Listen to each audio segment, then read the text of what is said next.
10 Topics to Know for Unit 5, The Modern Nigerian State. Nigeria was, of course, a long-time colony of the British Crown. The British played off of many of the ethnic divides that existed in society for their own personal gain and benefit, and designed borders that catered to the largest ethnic groups, which furthered the divide. The southern infrastructure and economy was much more further developed because of the British setting up shop in port towns such as Lagos, while the north was heavily neglected.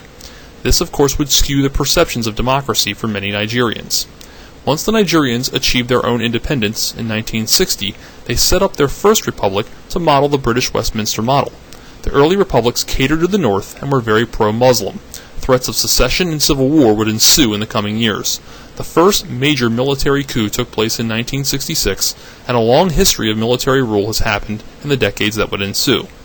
Today, many Nigerians believe in democracy, however authoritarianism and interventionism still persist despite the establishment of democratic institutions. The present Fourth Republic of Nigeria was founded in 1999 with the establishment of the current Nigerian constitution, which took power and put it back into civilian hands and out of control of the military. The new constitution established several principles, including the establishment of a federal republic, a system of checks and balances with an independent judiciary, and full suffrage rights. It also included a principle known as the federal character, which established ethnic quotas to be a member of the bureaucracy. It also aimed to reform the military and make it more of a peacekeeping organization. To achieve this goal, the Constitution established the National Youth Service Corps, which was designed to reshape the military's image by requiring all Nigerian youth to service a one-year project in which they would leave their hometowns and regions and have an opportunity to mingle with other ethnic groups in serving their country's democratic good. Though the Nigerian Constitution clearly states checks and balances as one of its goals, the President is still the central figure when it comes to policy making in the country. He serves a 4-year term and is elected by a national first-past-the-post plurality system. The President's powers mirror many of presidents throughout the world, as he is both the head of state and head of government in his country. He is the commander-in-chief of the military, has the ability to sign and veto legislation, can grant reprieves and pardons, and also has the ability to sign treaties with other foreign diplomats. Current President Goodluck Jonathan has stated that one of his goals is to shrink the size of the bureaucracy. This, however, has not happened. The bureaucracy is very large in size and is considered for the most part inept. Attaining a position in the bureaucracy is still done through very corrupt networks of clientelism, particularly one known as prebendalism in Nigeria, which centers around ethnic and religious ties. The bureaucracy is by far the largest employer of Nigeria, where the parastatal sector still plays a very, very monumental role in the economy, particularly when it comes to oil.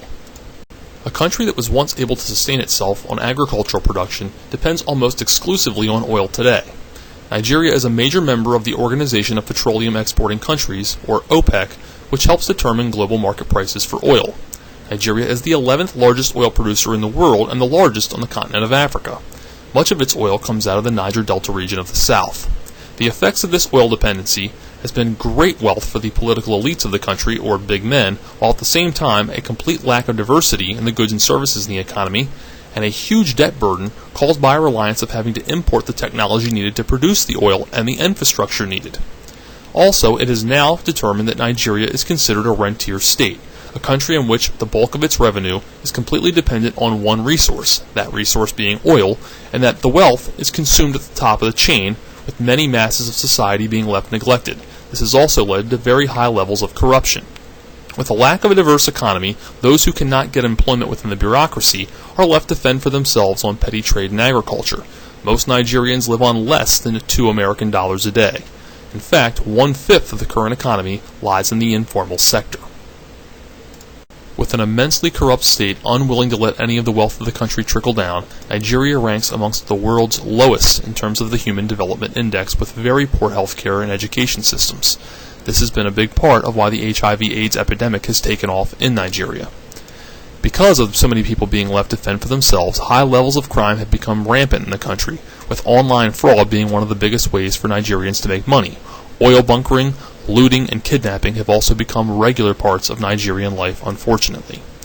Poor funding to state and local governments and an inability to enforce tax policies has left a corrupt police force unable to manage the needs of its people. It has caused the states and localities to look to vigilante groups and terrorist organizations to help keep them secure. Nigeria is, of course, very resource-rich, but its implementation of these resources has been very poor.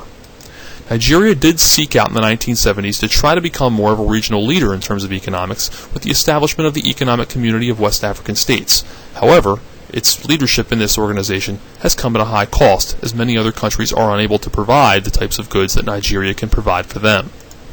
The Nigerian state faced a high debt burden entering the new millennium due to years of import dependency and excessive government spending. In the global market demands of the current world economy, Nigeria knew it could not sustain success. Thus, it was forced to liberalize some aspects of its economy in an attempt to modernize. To do this, they applied for a structural adjustment program through the World Bank and International Monetary Fund. The structural adjustment program had three major components. One, Nigeria had to reduce some of its tariffs to try to create a more diverse economy. It also had to try to privatize many of its parastatals and attempt to reduce its government spending to try to get its debt under control. The result of this SAP, while bringing the debt burden down significantly, has also been reduced amounts of social welfare or insurance programs that have decreased the quality of life for many Nigerian people, unfortunately. Still, there have been slow shifts towards privatization, but there has been success in the telecommunication industry, where there has been some influx of international commodities that have influenced policy in recent decades. The Nigerian National Assembly mirrors the United States Congress, at least in terms of its composition, as it is a bicameral legislature with a House of Representatives in which it is organized by regional population, and a Senate in which each state is given 3 members, 1 for the Federal District of Abuja. Its powers also look similar to the U.S. Congress, as it has the ability to pass laws, handle taxation, and impeach executives and judges. However, in reality, its historic reputation has been that of a rubber stamp to the executive. It has had some mild attempts to take back some austerity for itself, but these attempts are still not far-ranging. The Constitution also calls for an independent and secular judiciary. This, of course, is not happening in practice, where common law is being practiced in the South, but the very harsh Islamic Sharia law is occurring in the North. The Nigerian Supreme Court has begun to assert itself in recent years, however, taking on some cases of electoral fraud, government corruption, and the questioning of some presidential powers. Of course, it is impossible to have a conversation about Nigerian politics without acknowledging the massive ethnic, religious, and regional cleavages that cut through all realms of society. Nigeria is one of the most multi-ethnic states in the world, with over 250 ethnic groups, the dominant 3 being the Hausa, Yoruba, and the Igbo. The Middle Belt region of the country is perhaps one of the most volatile places, as many of these ethnicities are forced to clash with each other. In the north, it is mostly Muslim territory, while the south is dominated by Christians, particularly Protestants. This is true of the entire continent of Africa. The result of this divisive history of ethnicity has been a country in which regional identity is far stronger than national identity. This regional identity is known as ethno-nationalism. It is also impossible to discuss Nigerian politics without discussing the imbalance in gender relations within the country. Nigeria has, of course, always been a very patriarchal society, with many legal provisions being put in place to limit women's influences. Women are not permitted to own land or businesses, they are grossly underrepresented in the government, and many of their civil society groups have had to play second fiddle to male groups. The harshest recipients have been northern Nigerian women, who have been the recipients of very harsh Islamic Sharia law practices. However, in modern times, there have been more rises in cases of women's organizations coming into power, particularly in the South.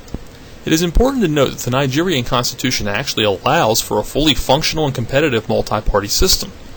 However, in reality, the People's Democratic Party, or PDP, has consistently dominated the political arena. There are several reasons for why the PDP has been able to go pretty much unchecked in recent elections, one of which is that the big man elitist system gives most of the resources to the men in the PDP, and they're able to buy off much of their competition. Also, most minor or regional parties only appeal to very specific ethnic groups, leaving them unable to compete with the much more multi-ethnic PDP. The map here depicts how the PDP in red is able to capture most of the country because of its ability to appeal to various ethnic groups. The vast number of parties that have been created in the system also dilutes the ability for any one particular party to challenge the PDP. Finally, the first-past-the-post plurality system tends to exaggerate the size of victory for the dominant party. While political parties are still relevant in Nigeria today, their biggest goal tends to be mainly how to achieve power and how to utilize it. It is mostly looked at as a vehicle for the big man society. The establishment of the INEC, Independent National Electoral Commission, has attempted to level the playing field somewhat since the establishment of the Constitution by trying to create less ethnically based parties and ensuring more democratic election processes. While political parties have mostly been used as a vehicle for the big men elites, civil society is actually flourishing in Nigeria. Many civil society groups have sprung up, including student groups, environmental groups, labor groups, and the previously mentioned women's groups. The Nigerian media is also pretty much free and open, and is owned by many private investors, which allows them to do things such as uncovering scandals and exposing corrupt government behaviors. Of course, this free and open media has come at somewhat of a price, as there have been instances of violent backlash against Nigerian journalists, particularly by emerging jihadist terrorist groups. Many Nigerians do believe that the media is somewhat biased, as it does most of its broadcasting out of southern Nigeria, and can sometimes skew the news against the anti-Christian north. If Nigeria is going to remain a unified and sovereign state moving forward in the 21st century, it is going to have to confront many modern challenges, none the least of which are its national question of how to effectively govern a nation that is so ethnically diverse. It's also going to have to confront its authoritarian roots and past if it's going to allow democracy to fully prosper, while at the same time putting down fears of future military interventions. It also will have to yield to international pressures to address human rights violations and economic inequalities. It will have to attempt to modernize its economy in order to do that. Perhaps the second most important thing it must do after addressing the national question is dealing with its high levels of corruption that are rampant through all of its political institutions. It also will have to truly make a secular and independent legal system and decentralize some of the power out of the hands of the executive. For all of these reasons and more, many political scientists refer to Nigeria as an unfinished state, a country in which the institutions are so unstable, both politically, socially, and economically, that it is very vulnerable to future collapse. In terms of the free response, the first short answer question deals with rentier states, what they are, and how they develop. The second short answer question deals with the history of military rule in Nigeria versus the contemporary uses of the military today. Finally, the longer conceptual analysis question looks at what bicameral legislatures are and what they are designed to do in terms of aiding democracy and federalism.